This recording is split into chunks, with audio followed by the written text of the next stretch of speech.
Günaydın dostlar. Sonunda Çek Cumhuriyeti'ne gelebildim. Şu an bir parktayım. Yani dün akşam geldim. Geç saatte. Buraya hemen attım çadırı. Yeşillik var diye. Şurada insanlar geçiyor. Görebilirsiniz. Ben de burada makarnamı yapıyorum. Kahvaltıda bunları yiyeceğim. Çünkü yanımda fazla bir şey yoktu. Yeterler sonra anlatırım size. Şimdi makarnam pişti. Bu da Herrings Flat diye geçiyor. Bu 1 euro civarındaydı. 1 eurodan biraz fazlaydı hatırlarsınız. Böyle soslu, domates soslu. Tadı çok güzel. Ama çok yiyince ben bıkkınlık yapıyor. O yüzden çok yemeyin. Sürekli ton balıklarımı değiştiriyorum o yüzden. Türkçesini ben de unuttum. Altına bilenler varsa yorum olarak yazarsa sevinirim. Herkese selamlar dostlar. Çek Cumhuriyeti'nin başkenti Prag'dan herkese merhaba. Şimdi dün akşam geldik Prag'a. Parktayım şu an gördüğünüz gibi. Parka geldim. Direkt çadırı attım, yattım zaten.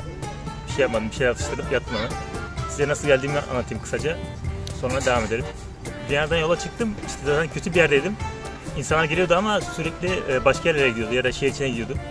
O yüzden ben dedim ki adam en son beni petrol istasyonuna atabilir misin?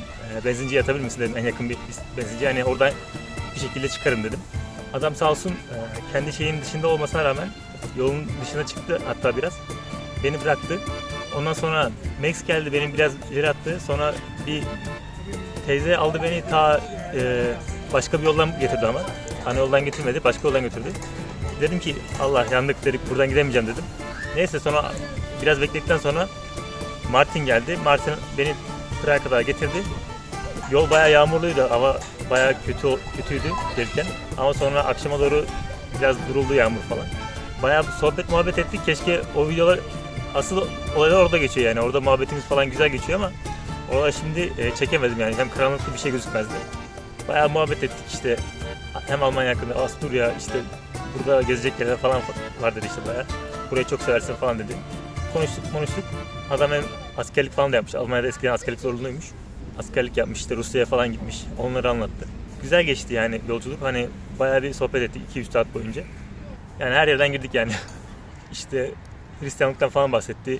İşte ben de ona Müslümanlığı falan anlattım. Öyle her şey Türkiye'de nasıl, işte burada nasıl falan filan. İşte her kilisenin kendine ait bir şey varmış yani. Farklı kiliseler varmış. Onları falan söyledi.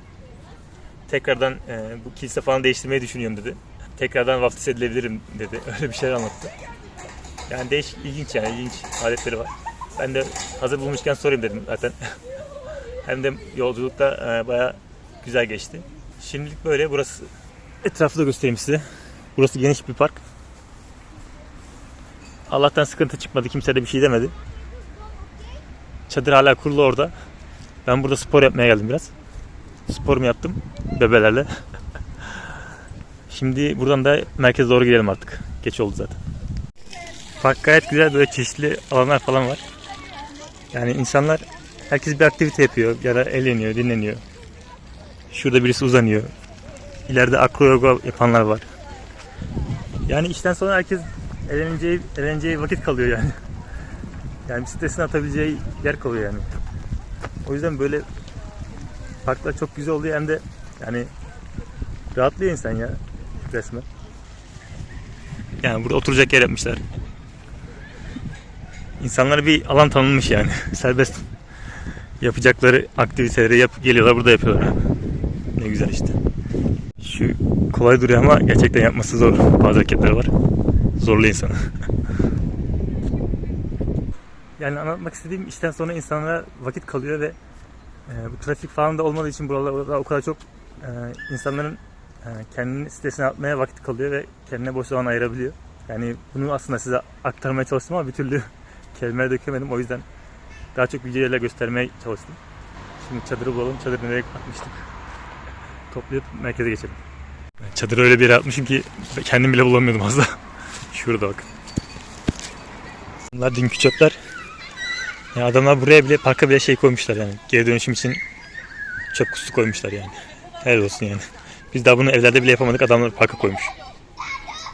Şimdi Prag'a geldik ama Prag hakkında neredeyse hiçbir şey bilmiyorum yani. Yani tamamen bodoslama. Hani para birimini sorsanız onu bile bilmiyorum şu an. Hani kaç para, kaç euro yapıyor, kaç, hani ismini onu bile bilmiyorum. Şimdi su depomuz boşaldı. Yemek boşaldı. Şimdi bu yeni bölümde suyu dolduracağız, yemek bulacağız. Sonra bir etrafı turlarız. Merkeze gitmeye çalışacağım. Sanırım merkezden 4 kilometre falan uzağım. Yürümeyi düşünüyorum. Ondan sonra akşam yine yatmak için yer bulacağız. Burası Park Pankridge'miş ismi. Şurada kafesi falan da var.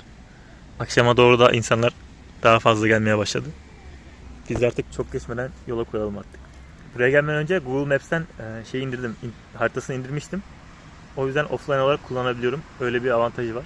Yani mutlaka buraya gelmeden önce indirin yani. Çünkü Wi-Fi bulursunuz bulamazsınız, ne olur ne olmaz. Erkenden indirmekte fayda var yani. Şurada bir oyun var ama tam çözemedim. Bisiklete benziyor. Aynı mesela siyah topları vuruyor falan. Şöyle bir alan yapmışlar. Şurada çeşme varmış lan, görmemiştim. Boşu boşuna susuzluk çektik. Köpeklerinin kakasını almak için poşet koymuşlar. Şurada çok güzel bir şey yapmışlar. Kitaplık. İnsana gelip buraya işte kitap da bırakıyor. Kitap da alabiliyor. Yani öyle düşünüyorum yani. Onun içindir herhalde. Şu kitapları da göstereyim. Buradan gelip istediğiniz kitabı alıyorsunuz, sonra bırakıyorsunuz galiba. Parklarda zaten illa böyle bir kroki oluyor. Nerede işte su var mesela. Şurada su var. İşte lavabo nerede var. Kafe nerede var falan. Hepsini gösteriyorlar yani. Şöyle altta da zaten yazıyor. Lavabo nerede var. Burası da bir bar sanırım. Bayağı akşam kalabalık.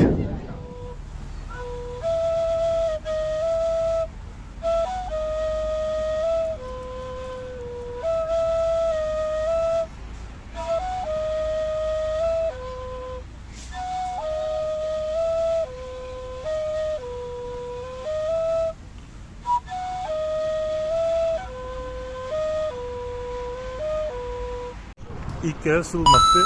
İkinci görev yiyecek bulmak. Üçüncü görev de barınak bulmak. Şimdi ilkini hallettik. Suyu parkta bulduk. Burası da bir alışveriş merkezi hemen. Yanında, parkın yanındaydı.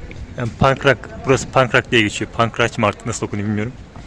Burada da market vardır illaki. Oradan da marketi çözelim. Bizden iyisi yok. Aga ne oluyor böyle ya? Adamlar robot falan koymuş yani. Ne işe yarıyor ki bakalım. Vallahi bir şeyler de yazıyor ama anlamıyorum ne dediğini.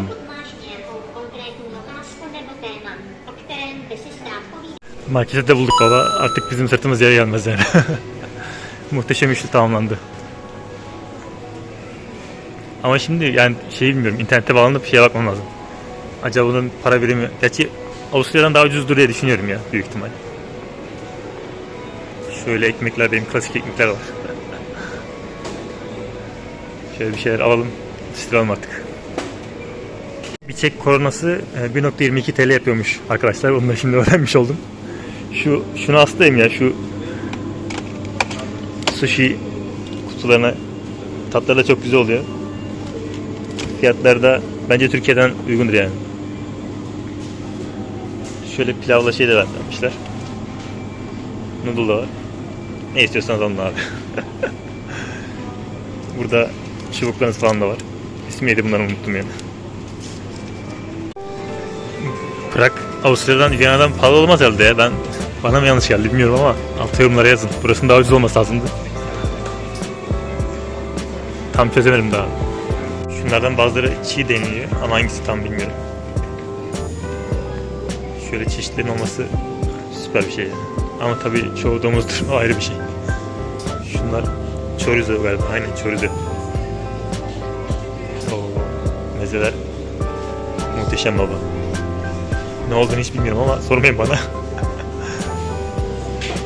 Güzel duruyor ama lezzetli duruyor. Burculara bakalım. Şunlar zaten her yerde var, şu çikolatadan. İyi sanırım. Çok farklı bir şey varsa deneyebilirim.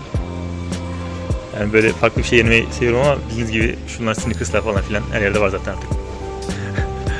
Bounty. Bana bir Bounty baba. Şimdi tabi burada hani yerel şeyler almak için de biraz zaman geçirmek lazım. Geisha var. Şunlar da bisküvitler falan filan.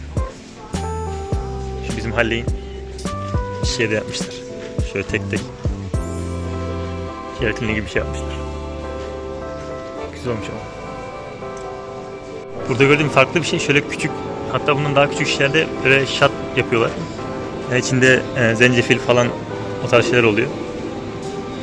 Onlar bayağı satılıyor yani. Türkiye'ye geldim bilmiyorum.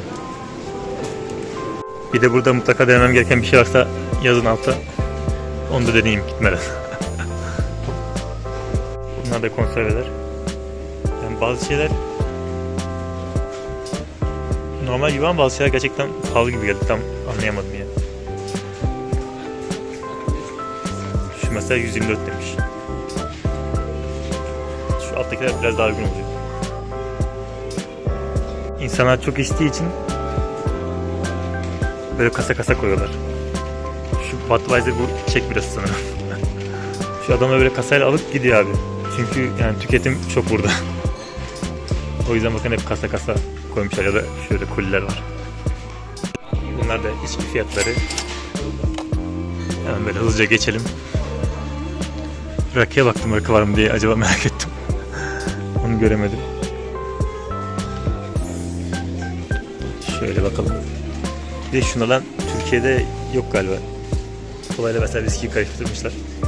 Böyle kutuda satıyorlar. Şunlar yerel içecek mi? Tam bilmiyorum ya. Bosco. Şarapları zaten artık göstermiyorum. O kadar çok çeşit var ki yani. Hangisini göstereceğimi bilmiyorum yani. Çok acayip şu bakın. Burası var. Bir de şu arkası var. Şunlar şampanya sanırım. Yani her fiyata bir şeyler var yani. Cabernet Moravia. Bu üzümü bilmiyordum bak mesela. Sanki çok biliyormuşum gibi. Bir şunu biliyorum. Cabernet Sauvignon. Herkese selamlar. Dün bildiğiniz gibi bu parktaydım. Yine bu parka geldim. Çünkü akşam oldu artık yeni bir yer aramaktansa en iyi yer bildiğin yerde diyerek buraya tekrardan geldim. Dün 3 tane şey hallettik. Neydi? Suydu, barınaktı. Bir de yemekti abi. Bu üçünü hallettik. Bu üç önemli şey. Zaten hemen şurada şey varmış. Alışveriş merkezi varmış. Yani ben bilmiyordum. Onun içinde zaten ne arasam var yani. İnternet de vardı orada. İnternete de bağlandım. Bizimkilerle konuşamamıştım. Onunla da konuştum. Şurada ilginç bir şey vardı. Onu dün size göstermemiştim. Ben de yeni fark ettim çünkü. Burada abi soğuk buhar püskürtüyor herhalde, bakayım. Aynen, insanların serinlemesi için böyle bir şey yapmışlar. Yani öyle aşırı sıcak yok ama yine de iyi geliyor yani insana. Şöyle göstereyim. Bayağı fışkırtıyor yani. Bayağı su fışkırtıyor ve iyi serinletiyor yani. Dün size gösterdiğim şu oyun yerine de böyle misket demiştim ama misket değilmiş. Böyle kocaman bilyeler vardı böyle. Misket gibi. Onlarla oynanıyormuş meğersem. Bu Türkiye'de kolay kolay göremeyeceğiniz bir şey. Babalar da bebekleri gezdiriyor. Şimdi dün buraya geldim ya. Etrafı bir dolaştım. Zaten olayı 3 aşağı 5 yukarı çözdüm yani. Her şehrin ya da her ülkeyi biraz kalınca insan anlıyor yani. Çözüyor. Zaten tüm Avrupa birbirine yakın yani. Hani gelenekleri olsun, şeyler olsun. Türkiye gibi düşünebilirsiniz yani. Çok da zor değil yani. Biraz dil bilirseniz yani her türlü yolunuzu buluyorsunuz bir şekilde. Her yerde internet var, her yerde market var. Her yerde istediğiniz her şeyi kolayca bulabiliyorsunuz yani. Bir eşyanız, kameranız kalsa atıyorum ya da bir eşyanız kaybolsa rahatça yenisini alabiliyorsunuz. Size etrafı da göstereyim hem de bir yandan. Parkı da göstereyim. O yüzden buralarda yani çok rahat gelebilirsiniz. Gece de çok rahat dolaşabilirsiniz. Yani güvenli yani. O yüzden hiçbir sıkıntı olmuyor yani. Hem kadınlar için hem erkekler için bir sıkıntı yok.